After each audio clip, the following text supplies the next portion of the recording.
Welcome to this week's Yes with Tamika and Marisa. This week we're going to talk about complacency in culture. How you doing? Good. How are you? I'm fantastic. How's your cough? I have the worst cough ever. I'm actually waiting for my inhaler, my prescription. It doesn't help that I'm having a little, Cabernet Sauvignon? Yes, we're having a little cab. We're socially distanced somewhat. Somewhat, yes. As of right now, we're a little bit close, but we are still social distancing. But we're in phase 4, so we just needed to get together. But listen, I want to talk about the Hispanic community as a whole, right? And how there's complacency in culture.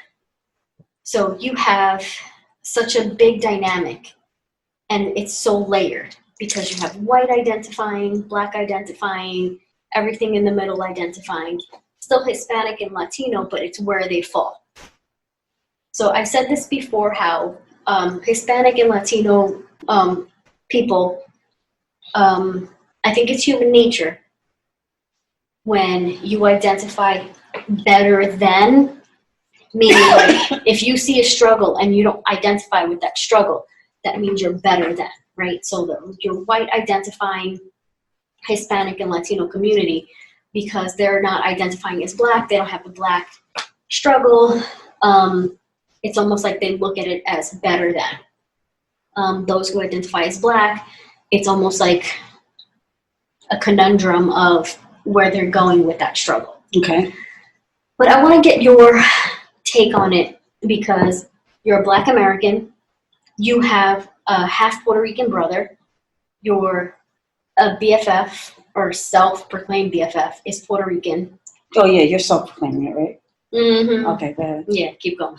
But I think you've seen a struggle in a few different ways. So I'm not going to say what your brother identifies as, but I don't feel like I fall into any category besides just Hispanic. I will say this thing. What I've noticed, and this applies to you, yeah, and applies to my brother, the two most significant Puerto Ricans in my life. Right. Ever since the social justice has hit the scene, right, y'all are more pro-black than I've ever seen you. Like my brother is now, he's like blackity black, black, black. He ain't never been blackity, never. Blackity black, black, black. Okay. You all about Black Lives Matter. I have never known you to be anything like that. You know what I mean? So I think social justice and George Floyd, Breonna Taylor, Ahmaud Arbery, like all of this stuff, like we've seen the Philando Castile. We've seen all this stuff. And so it's just when you mentioned you don't know how he identifies, that's how I'm noticing now that he's all about, he's black. When before he was just like, I'm Puerto Rican and black. Okay. The motherland is Puerto Rico. Like Africa was never the motherland. Yeah, I always call the motherland Puerto Rico. Yeah. It's funny. It's funny because it's like so I am consistently riddled with guilt, right? Like my IVF success, I'm riddled with guilt because I'm white passing Hispanic. I know that there's a certain privilege that comes with that. I don't like it. I don't appreciate when people throw in my face like, oh, but she's passing. I don't appreciate it because I feel like there is a certain struggle that I do go through. But to say it's the same as George Floyd, it ain't the same. We ain't going through the same shit. You know what I mean? Even I can say that. Yeah. My struggle ain't the same as Floyd's. Right. So or was as Floyd's was. Pico want to be in it. Y'all can't see him. He's off camera, but he's. So anyway, this is part of what happens when you decide to record at your self-proclaimed BFF's house, her self-proclamation. So like I was saying, so the Hispanic culture complacency. So there is, I'm going to steal something from the Black community. So the paper bag syndrome, right? So Hispanics, they have this thing called "y cómo salió," How does she come out? How did they come out? How did it come out? Talk about a baby. So when a baby comes out a little bit fairer, oh, salió bien, came out good. A little darker, all right, well, we'll see what we can do. If your baby got light eyes, girl, it's popping. It is popping. So I wouldn't say a paper bag exactly, but there's like a y cómo salió. How did they come out? So I would say it's very classist, but there's also complacency within the culture. So I'm gonna give an example. So I grew up in Riverdale, in the Bronx. I was gonna say my formative years, kindergarten first and 1 month of third grade, was very diverse. I wasn't really exposed to racial epithets, racism. I was very young. I moved to Puerto Rico. Everybody's Puerto Rican, but now it's classist. I've always said this. Puerto Rico is very classist. What school do you go to? What do your parents do? What neighborhood do you live in? Things like that. I came to Long Island for high school. Oh man, that was rough. So I got here in 8th grade. So I guess that would be junior high school out here. And I went to a public school in Central Islip, in CI. Long Island. In Long Island, junior high school. And it was such an adjustment because it was a minority community, but it was like, oh, you're from Puerto Rico, blah, blah, blah, blah, blah. Oh, you're from the Bronx, blah, blah, blah, blah. But it's like, but we ain't the same though. So I didn't fit in with the black kids, didn't fit in with the Puerto Rican kids, didn't fit in with like the small white kids. It was a weird mix, but then you find your group and you go with that. Then I went to private school here. And that was the most disgusting experience. And I have a hard time talking about it because it was just, I'm not going to say it was a dark time in my life.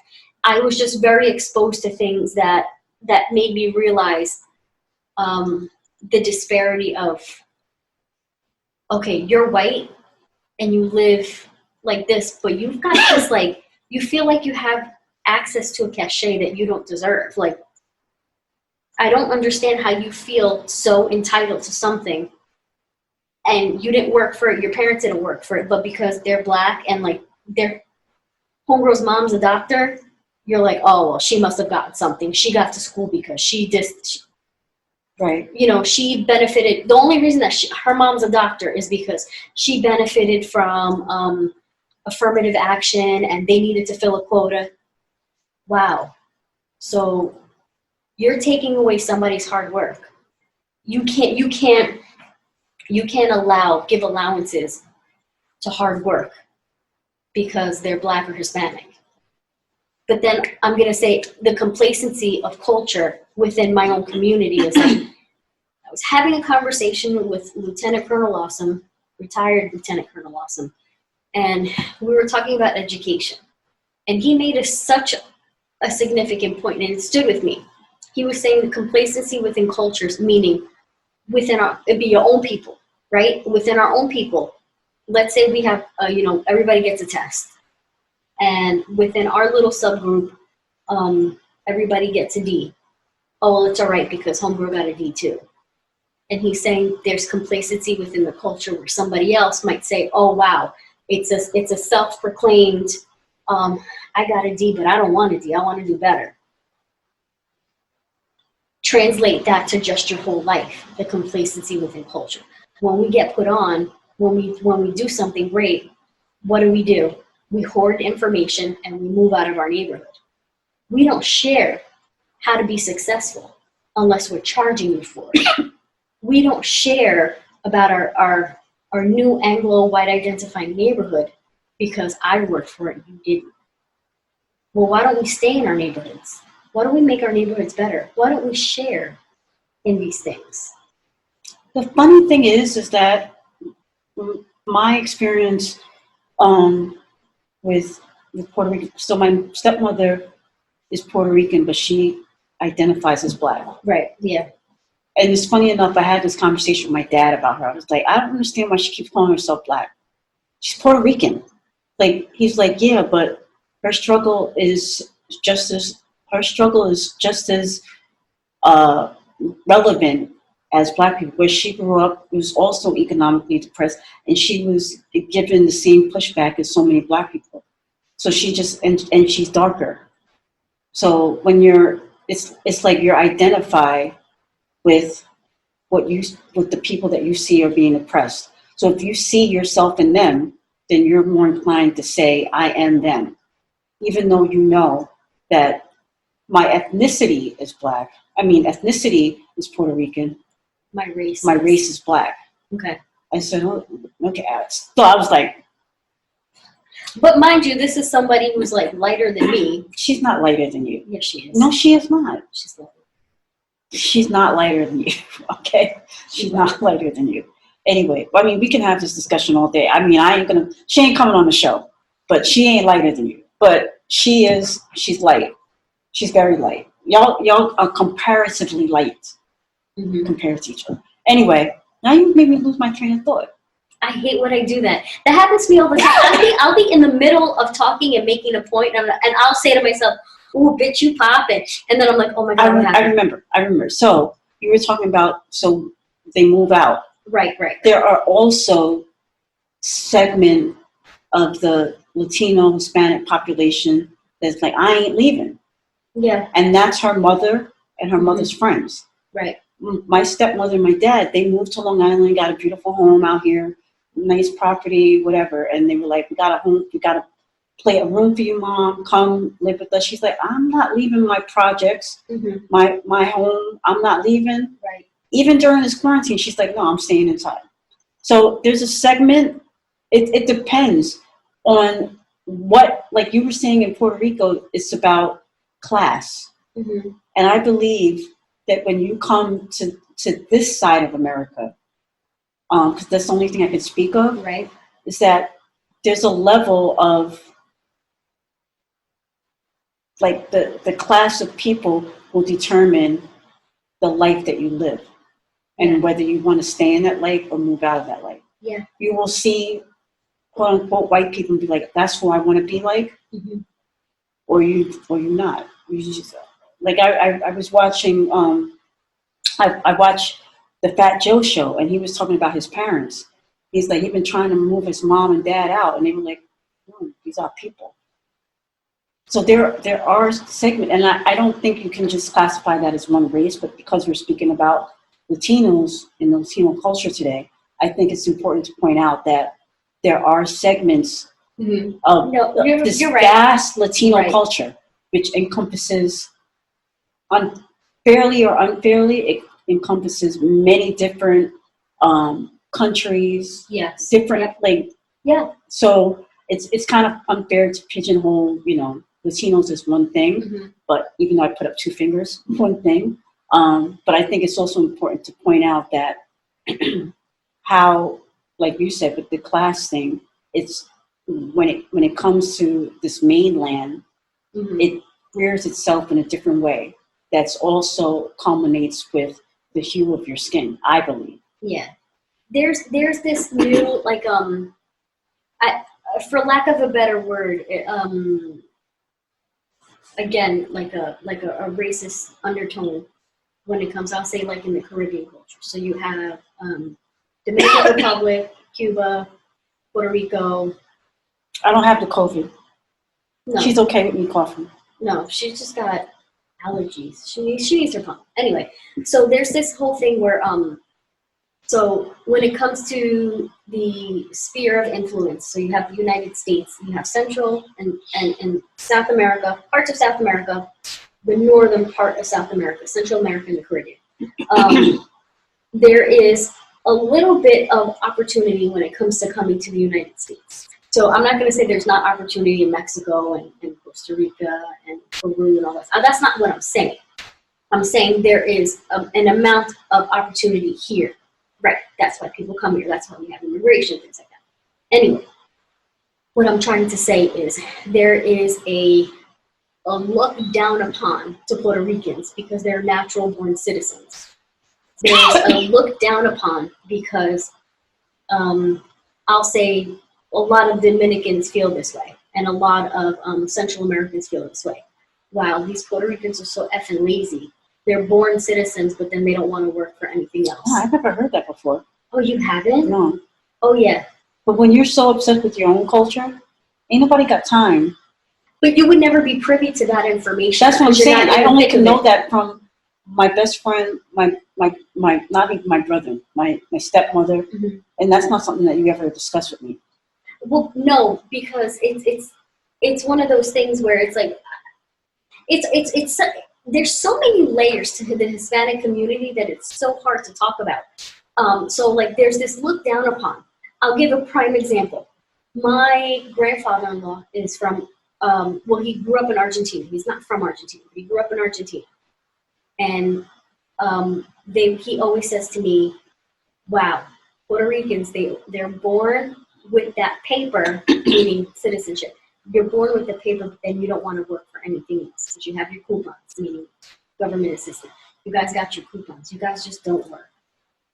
And it's like, I have never heard this before. Really? And it doesn't sound right. It just, but then there's this thing about Puerto Ricans. We're like, well, we're better than Dominicans. We're better than Cubans. We're better because number one, we are citizens. You all are trying to come here. We're already here. just like crabs in a barrel. That's exactly what it is. And this is exactly what I'm saying. Not to say Hispanics are crabs.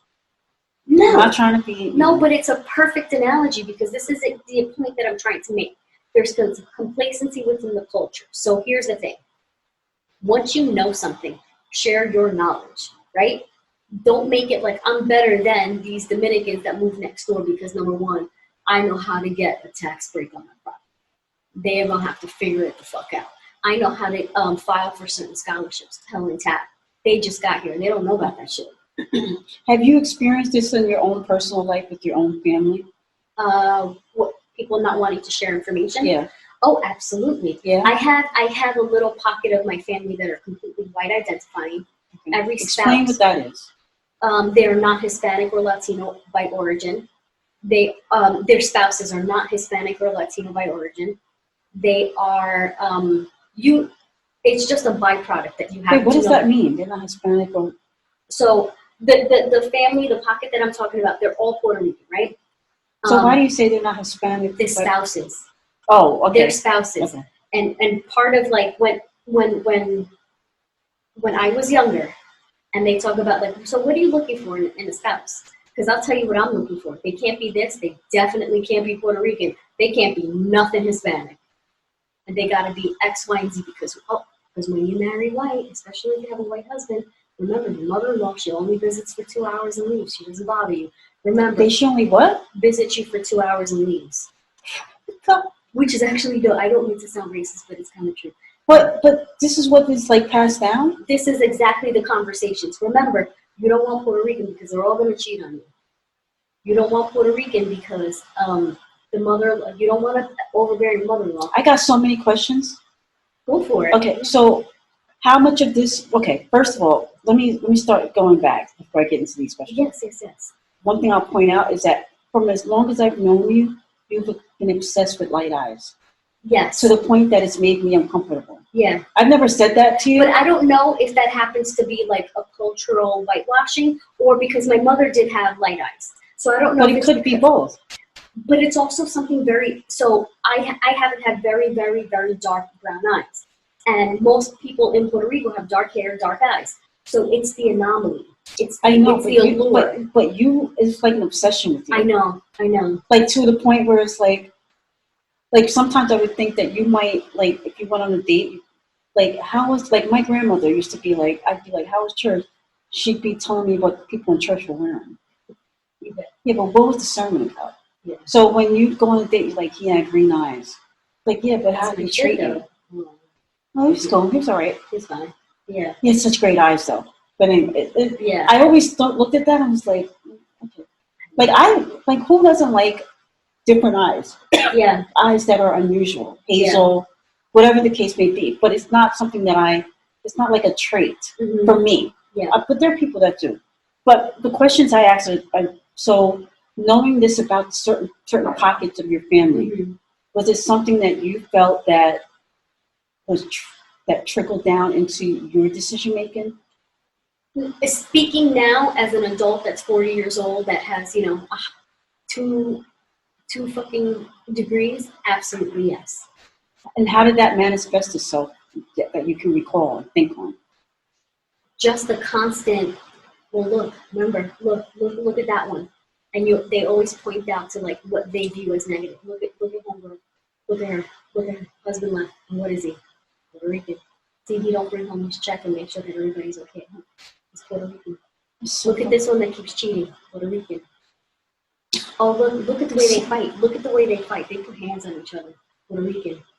My white husband doesn't do that. So how do they feel about the Puerto Rican men in their family? Well, because you have a lot of Puerto Rican men in your family. Well, here's the thing, though. Now, like most families do. I mean, yeah. Well, but this is that thing where it gets dicey. So you have pockets that only like is Hispanic or nothing, Hispanic or black, or don't effing talk to me. Right. So those are looked at like just a notch a little bit down, and those that had significant others that have white identifier Anglo, it's she'll be married for a while. She'll be married forever, or he'll be married. It's so. And the thing is, I know my family's gonna listen to this and not want to agree.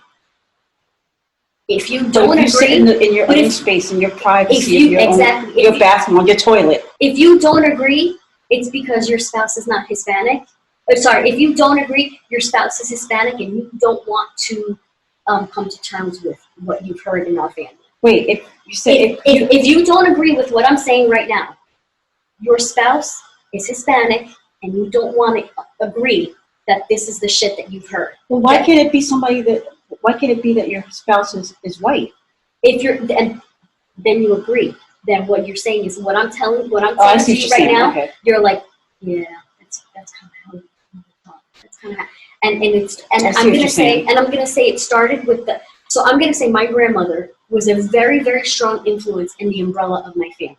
Mm-hmm. She married a Danish man, and she was looked at homegirl done did good. Not only should she have 2 babies with light hair, light eyes, and light skin. He's white. She did good. She'll be fine. It didn't matter that he would disappear. It didn't matter that he ended up dying when he was 41. Yes, he had a brain tumor, but it didn't matter that he wasn't always around. What mattered is that she had 2 light-skinned babies with light eyes, and then that got drilled in. Yeah, but you know what? He never put his hands on her. All of her brothers. Start thinking of reasons. Yes, all of her brothers that had Puerto Rican wives. When I tell you that they would fist fight in family arguments, they would fist fight with each other. That is not okay. But why? The whole reason of like they wouldn't call to action to the men in their family. It was like it's because they married Puerto Rican. It had nothing to do with the person. It was because of the race. Exactly. Which is totally not. It's crazy. Yeah. Not crazy, but. And I've had family members that have say to me, "You think you're better than me because you have a white husband." Yeah, and I'm like, well, first of all, you haven't had a conversation with nobody because he's also South American. But I know. Why even? Why does it matter? I don't know. No, I'm not even going to say that. But wait, people have said to me what. Them saying this to me, or my answer to them? Your answer to him is, well, you don't know him because he's South American? He's also South American, yeah. But I think it's because I don't want to feed into this family hierarchy of what they have. I don't want it. I have never heard you refer to homeboy as South American. Yeah, all the time. All the time. You don't. I've known you for 20 plus years. You have never. We make jokes about. You know what? Maybe to the outside world, because I you know what? I think I have a The boy is not South American. Okay, let's be real. Okay, you got a white mom. It's different. But no, the thing is, I can't. I just want to end the show right now. You can't. No, the thing is, here's the thing. It's like when my family says these things to me, when these family members have said these things to me, when it comes to being a negative. I happen to really like him. So when they say these things to me, I don't want that I don't want to fall into this pigeonhole of like, we got her. We showed her what the right way was. The white is right. So in order to, okay, let me get this straight. Mm-hmm. So your way of telling them that they were wrong Mm-hmm. is to proclaim that he's South American, when in fact... What are you talking about? His dad was born in South America. But you just said that, didn't you say somebody was what family member did you say on your side was somewhere but they weren't from there? You could be born somewhere and not be from there. Oh, it was you just mentioned like no, not 15 minutes ago. Not my family. It was Homewood's family. Says to him, no, it was my grandfather-in-law. Right. My grandfather. Okay, so his wife. No. You weren't talking about your husband's family. You were talking about. I think you were talking about your own family. There was somebody from shit. Anyway, but my thing is that you can be born somewhere and not be of that culture. Yeah. I mean, there's people that are born. We were in Ireland. We were Asian speaking Irish with an Irish accent. Yeah, that was like. Well, my point is that you can be born somewhere and not be of that. Mm-hmm. Yeah, but now we're talking about stereotypes, though. I feel like we're getting into no, I'm not talking about stereotypes. I'm not even going there. I'm just saying, like we know through and through, like his people's from Argentina. Yeah. Okay. Oh, but on his maternal grandmother's side. Okay, so go ahead. Yeah. Be all that as it. But you're using that to quell the noise from your other side of the family by saying, "See, we told you." Mm-hmm. But you don't marry Hispanic. Right. You did good because you didn't marry Hispanic. But his dad is from South America. And they're like, oh, come on. That doesn't count? No. And then you have the people that say to me, oh, you think tell them Guyana. See what they say. Then you have the other people that say, you think you're better than because you marry white identifying Anglo-American. You marry a white guy. And it's like, no, what are you talking about? And then I'll be like, no, his family's from South America. But it's one of those things. So are you caught in a conundrum there? I am. And still, here at 40 years old, and we're talking about I'm still caught in the conundrum. That's what I'm not trying to be a therapist or anything. I'm just trying to get to the root of this here. Because I'm trying to figure out. And this is what I'm saying. The Hispanic and Latino community is so layered. This is why we have such a juxtaposition in, number one, how we identify, what causes we identify with, how we rally the troops, how we proclaim and self-identify. So why don't we speak to you as opposed to, because in another way of speaking, I was really having this conversation with my mother today about an author who was making generalizations about Black people. And at the end of the day, I think that's part of the problem in our American society, is that we tend to feel that one person speaks for an entire culture. I've said it, but I've said it 1,000 times. So, but how do you? What I'm saying is, like, how do you identify? Do you identify as? What is this? I like the term you use. Anglo-American. Self-identifying. What did you say? White. Anglo-American white identifying. Yes. Like, what do you identify as? Hispanic, Puerto Rican. Period. Puerto Rican.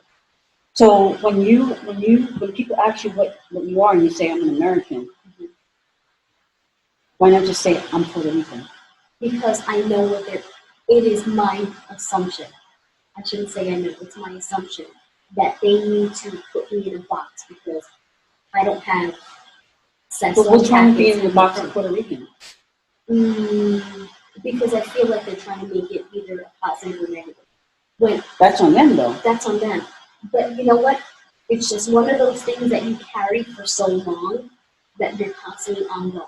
When you consistently hear, "Oh wow, you don't look like a Puerto Rican, you don't act like a Puerto Rican," and that's where you can that's where you can do the gotcha. So what does that look like for you? And then now it has flipped. Yeah. Where they're and I do that. They're like, "Oh no, I'm like, oh." I've done that 1,000 times, but it's one of those things. And I like when you do that. Yeah.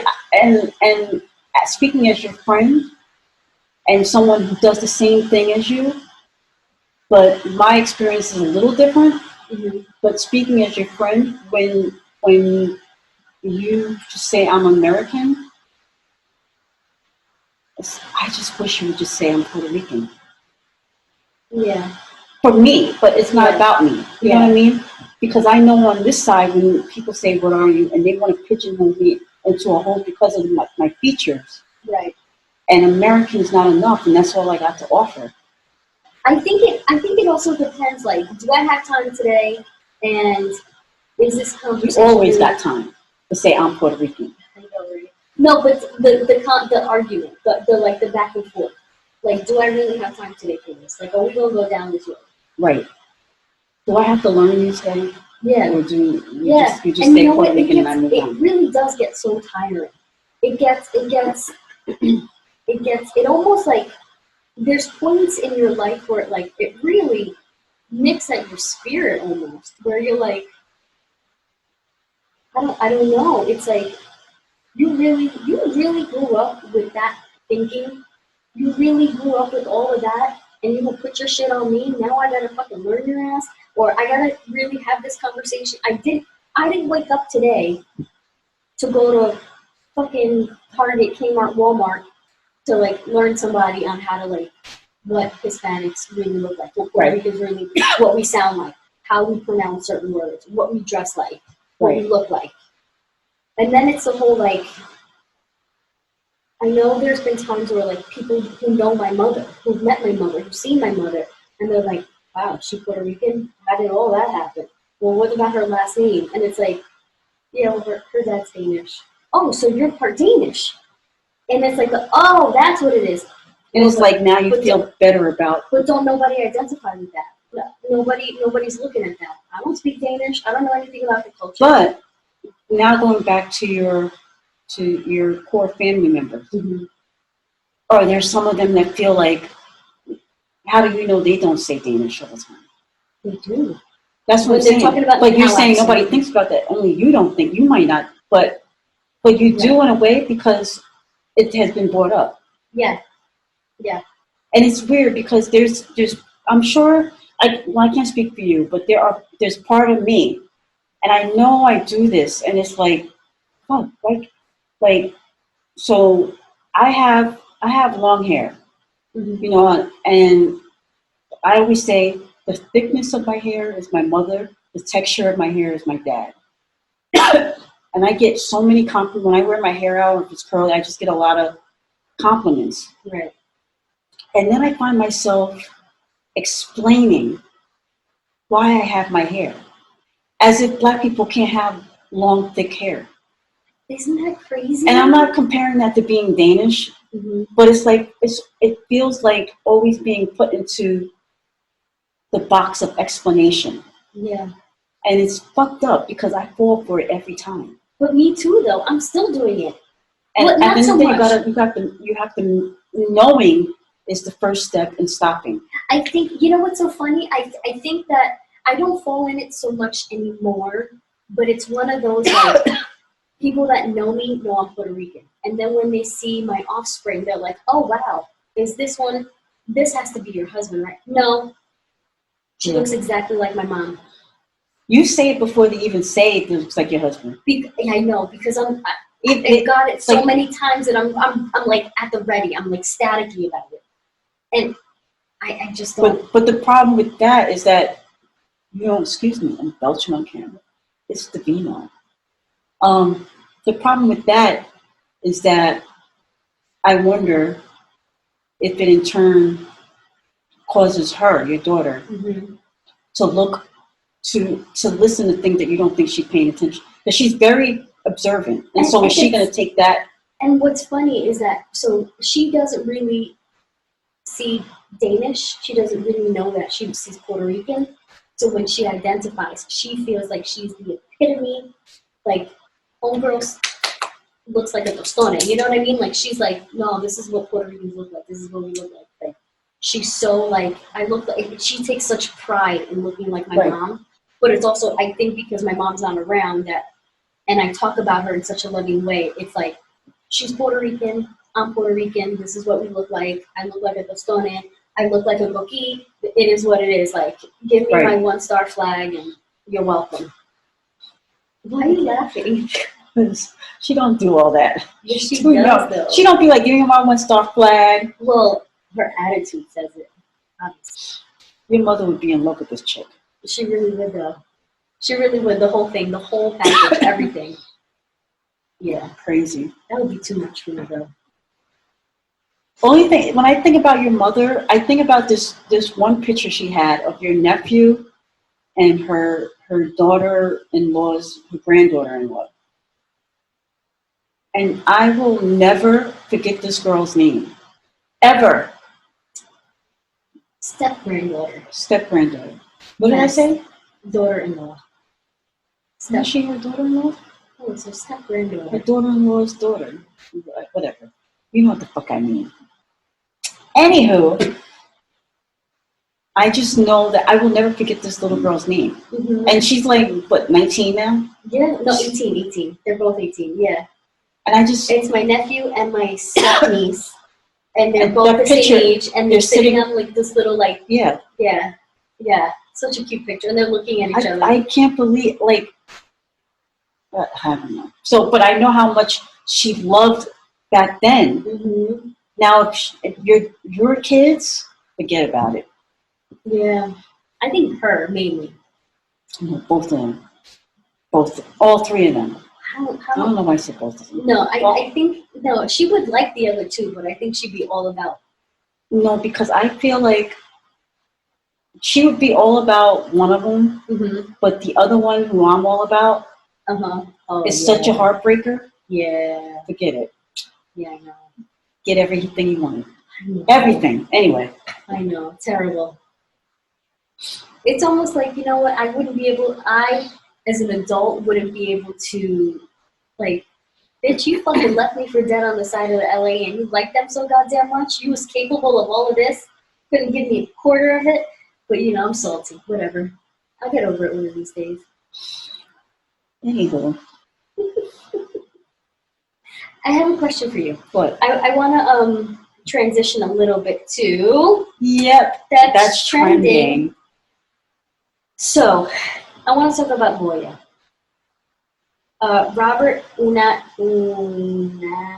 Whenever I see his name, a side note, I think of Friends. Which Friends episode? Unagi. Remember? Yes. What episode was that? I just remember the Unagi. Anyway. I feel like, right? Yeah. Anyway, so go ahead. So, okay.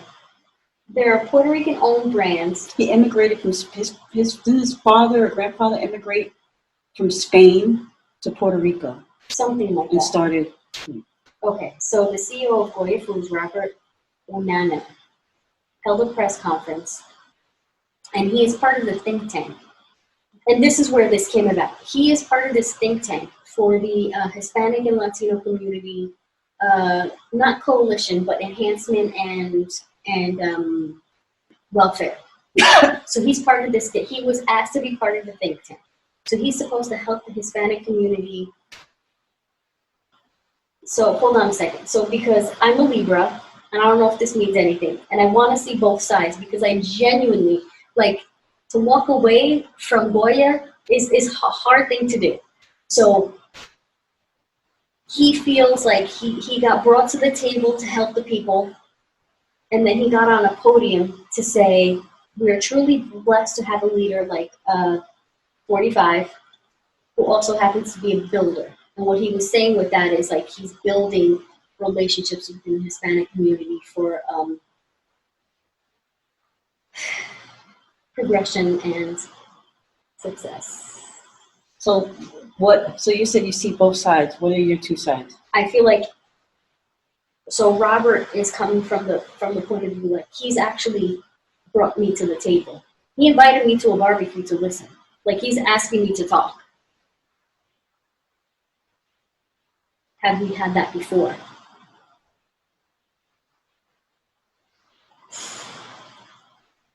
Oh no. I don't know. Okay. Oh God, you're giving me a look. Every table ain't made for you to break bread on. Every table, like the history has shown you that being invited to the table is not about your needs. Yeah. Why now? Why not back when fucking Puerto Rico was underwater? And right now there is over 200,000 citizens on the island of Puerto Rico without proper running water and light. Why not? Why not? Why not? And that's as a result of what? Infrastructure issues. That was also exacerbated by what? Not proper funding, because we don't have a vote. We don't have. No, I'm not talking about. We're not. Here's the thing, though. You called us. So okay, now this is where I'm arguing with myself, and this is literally a snapshot into what happens in my brain and why I always get tongue-tied, and I can't be talking. So I want to give him the benefit of the doubt. But here's the thing, though. You're calling us to a table, but you're not really calling us to a table. We're like still at the kids' table, at the cookout. It's a photo op. It's a You're not being called to the table. It's bullshit. We don't have. We're throwing paper towels at you. You don't get a napkin. You get a roll of fucking Bounty. All right? Come take a picture with me. Next. Go ahead. Continue. Other side. Both sides of them. Both sides of them. Go ahead. Only thing I'm going to say is I don't even know if I'm conflicted. Because, like, at the end of the day, do I be out there buying Goya products like that? I do buy. So they got these. Sazon packets, maybe? No. In the frozen food section, they have the empanadas. They do. Delicioso. They are good. I can pass. Yeah. But there's Am I throwing away brands. like Anna Navarro? She's like, why would you throw away all your Goya products? She's like, donate them to food banks if you feel that strongly about it. My thing is that it's very, very difficult situation because Goya is, I guess, I don't know if I haven't done any research, but I'm assuming they're the top Hispanic food brand. Well, especially in the Northeast. Right. You have Baha'i, right? And you have Bihol. You have a few other. So, but here's the thing. And then now you're having, in the Northeast, you have an upcropping of local, organic, whatever. Here's the thing about Goya. They've been around for a long time. And this is where the argument is. And they do employ a lot of people. Do I hurt my people enough because this one dude got invited and got, caught feelings while he was at the barbecue? But then again, where does it end? Where is the line? This is what I'm saying. Like, this is the argument that the other side always has. You're gonna hurt people, honest, hardworking people. Well, you know what? Kind of, yeah.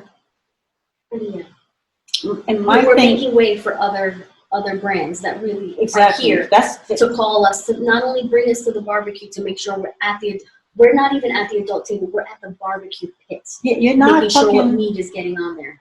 It's the same thing with the My Pillow guy. Like, no. Like, what do you?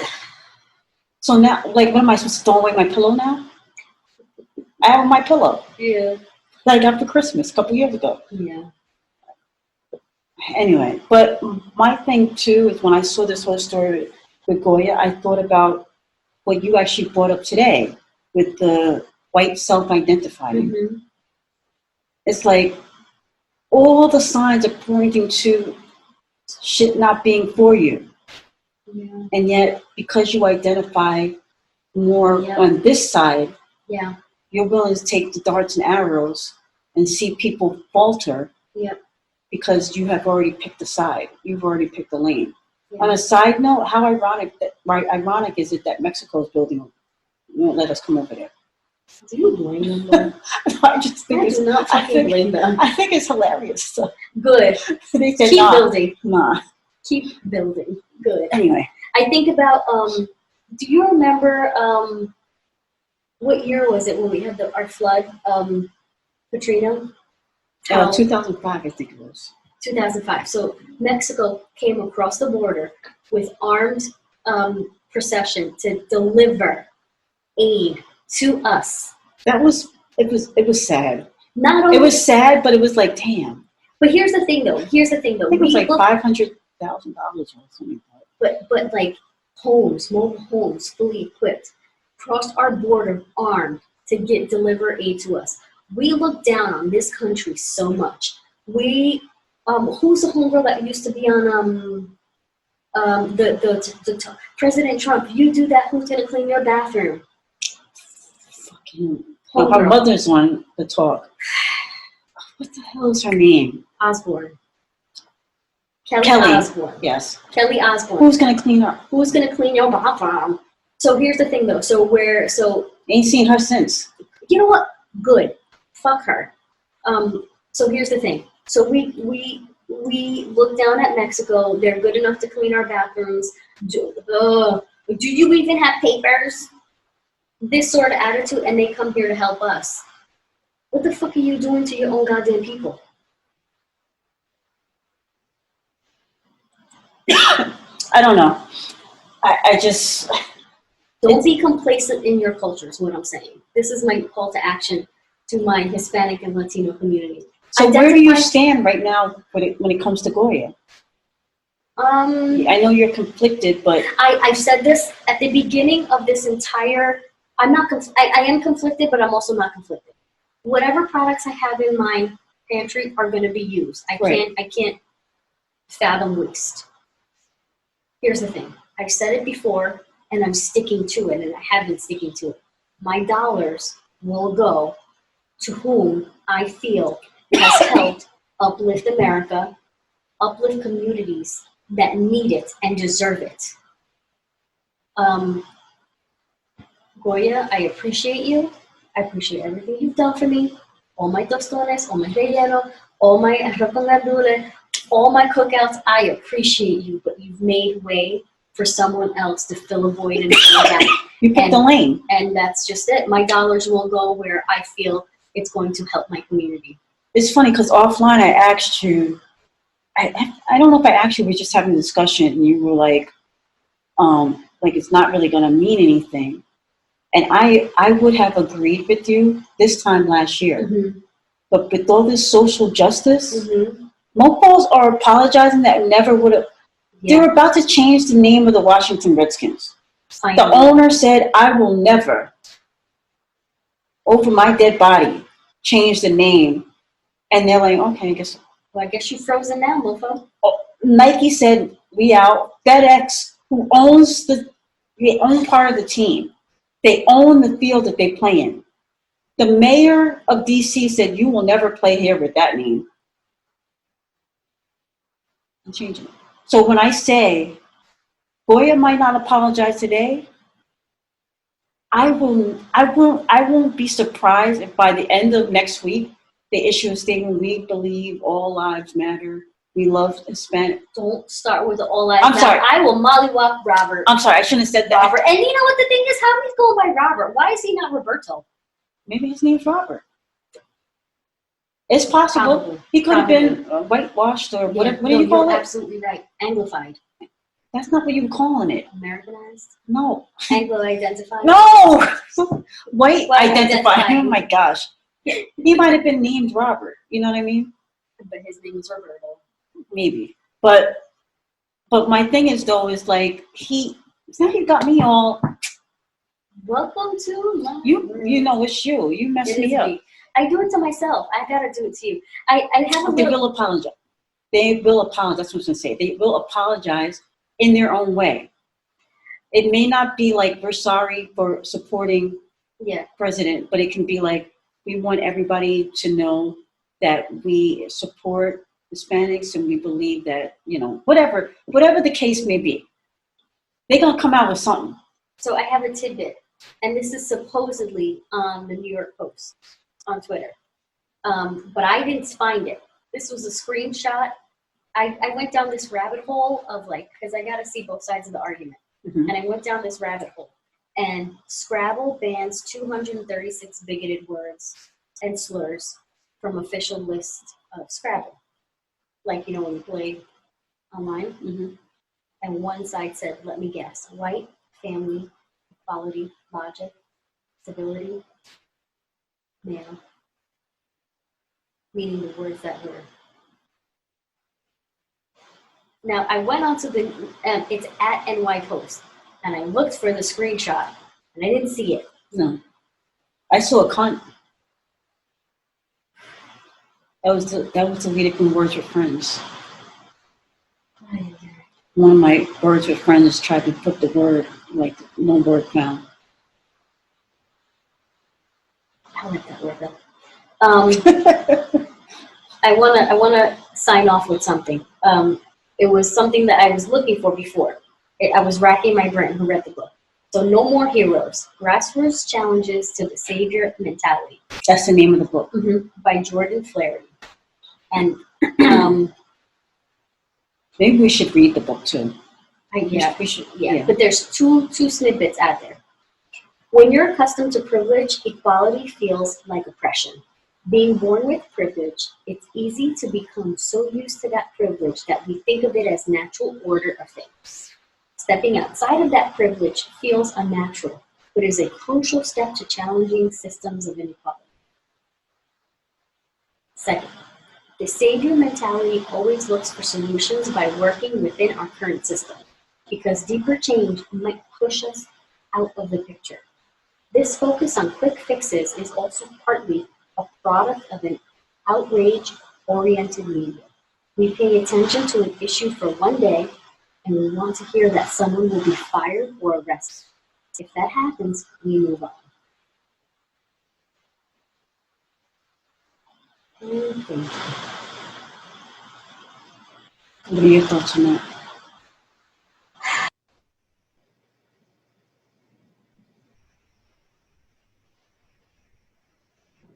Don't have complacency within the culture. Keep fighting the good fight. We're gonna get somewhere eventually. And I don't think silence is being complacent. Complicit. Right? Complacent. Okay. Interchangeable, I guess. While some of us can yell from the rafters, not everyone is just as boisterous. But even your small everyday actions and movements will move mountains. But that's not silence. But that's what I said. Some of us are not boisterous. We don't have to be so. No, but I'm saying that what you're saying is also not silence. Yeah. So silence is complicit, because silence doesn't necessarily mean a conversation. Mm-hmm. It can be what you're doing in your everyday life. Right. That's how I see silence. Mm-hmm. Silence to, I mean, that can be another conversation, but silence to me is not necessarily what we're doing. Right. We can look at this as being vocal. Right. But silence can be somebody that just decided to donate, not being silent, I should say, can be somebody that didn't tell anybody, but donated $10 to Breonna Taylor's family. Right. Because that means that something struck a chord with you. Right. So we'll get it right. We're on our way there. I guess so. Well, where can they catch us? I don't know. Yep, yeah, yes, 18. On Instagram, Twitter, the Facebook is the Yep, yeah, yes podcast.